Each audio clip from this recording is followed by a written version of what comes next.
when Reserve Bank of India instructed banks to not support bank accounts for cryptocurrency exchanges, it is historically called Reserve Bank of India banned crypto.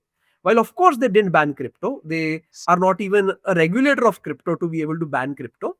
But because this was the choking point, because it was an on-ramping as the first step, uh, for all practical purposes, it was like it had banned it, right? So this is what happened. Uh, March, if I'm not mistaken, 25, 26 March, uh, Reserve Bank of India announced that, hey, you know what, we are going to do this. And first reaction of mine was panic. My three founders were not in the country. They had gone to attend consensus in New York.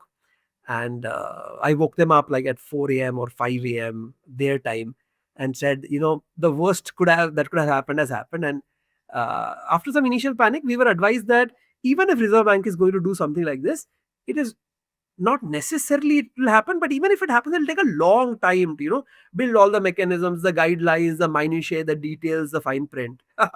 Didn't happen. In 5 days after that, they actually issued the circular. As in, Hmm. we were told that it can't even happen in 5 months following that, but they issued it in 5 days. And they gave interestingly, they gave 3 months and 90 days. As in, if you look at some circular, it said 90 days, and some circular said 3 months. And there was a 1 day difference between those measures because March has 31 days and May has 31 days. So was it 90 days or 91 was not clear, because that also makes a difference. So the ways forward, by the way, I can tell you about our discussions with the Reserve Bank of India at this point of time and stuff, Ministry of Finance. SEBI also a little bit, though SEBI's role was very different at that point of time in this entire discussion. But after finally bank accounts were shut, there were only two ways forward. One was to exist as a crypto to crypto exchange, as by the way, many exchanges around the world even today are. At that point of time, our model would mean that our volumes would fall greater than 99%, which they did. Or the other one would be, which I think probably every other exchange decided to follow, barring Zebpay, was to set up some sort of peer-to-peer thing. So that means you can still onboard using fiat, but person A sends money to person B, where somehow this mechanism is governed by the exchange and stuff.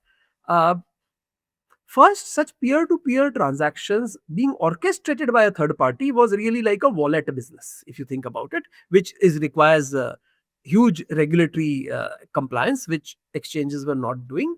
And secondarily, you had no control over who was the peer you were dealing with, because it was kind of again a peer-to-peer order book. And we were convinced, of course, based on very sound legal suggestions and advice, that there will necessarily be bad actors who will come, who will try to use bad money in peer-to-peer, and this will cause, of course, the counterparty to get into trouble, who they did peer-to-peer transaction with. But we would also have been the platform that was a conduit to it. And while we could then say, hey, I didn't do anything, it is this person, and here are the details, I am completely clean, here's KYC information. But our customers would be dealing with us, trusting us that, while they are doing peer to peer, but they are doing it on Zebpay, right? And then they would potentially run into trouble, and we did not feel that was the right thing to do. So we never started peer to peer. In fact, the exchanges that did, uh, in a matter of months, all shut that. All of them, like I think that barring Unicoin, all the exchanges themselves shut down. Okay, yeah, that's correct. I think that's a reasonable assessment. Except that new exchanges were taking birth, like CoinDCX, WazirX, around the same time, right?